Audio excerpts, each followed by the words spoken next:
Hello everybody, my name is Matthew Cass. My project today is on the conflict of interests in journalism. Now what do I mean when I say conflict of interests? Well, it's pretty simple. According to the Radio Television Digital News Association, a professional electronic journalist should present the news with integrity and decency, avoiding real or perceived conflicts of interests, and respect the dignity and intelligence of the audience as well as the subjects of the news. So, what are some things to consider when it comes to conflict of interests? Well, some questions you have to ask yourself are, will the private actions that I take with a news source or news maker give the appearance of unprofessional connection?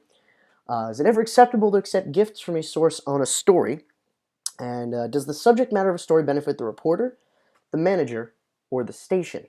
Thinking about those and other potential thorny outcomes will help you to better improve your writing, make your writing, your broadcasting more impartial. Some examples that could be potential conflicts of interest too, as far as ownership of media stations. Jeff Bezos, the founder of Amazon.com, is the owner of the Washington Post. Disney owns ABC, and General Electric currently owns NBC Universal, the company broadcasting the Winter Olympics. So, when it comes to conflict of interests, what's the case for conflict of interest?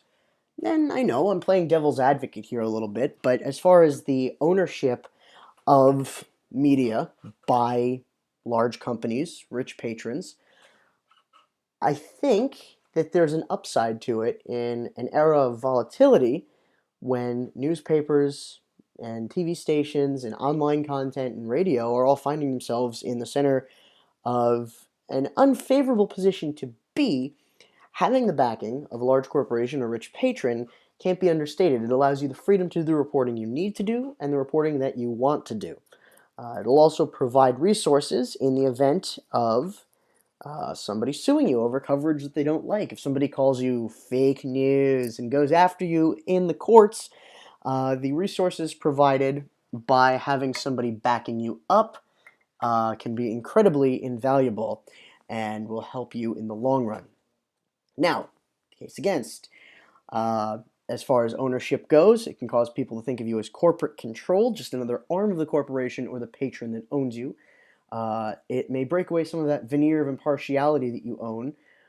For example, if you're reporting on a story and you're not as critical as people think you should be of the company involved in the story that owns you, they may begin to think that your other reporting is just as impartial. And finally, when it comes to covering a story about the company who owns you, you're going to have to disclose your ties to the company. Up in my local media market, a guy by the name of Sandy Kenyon is the entertainment reporter for ABC7, the New York City affiliate for ABC.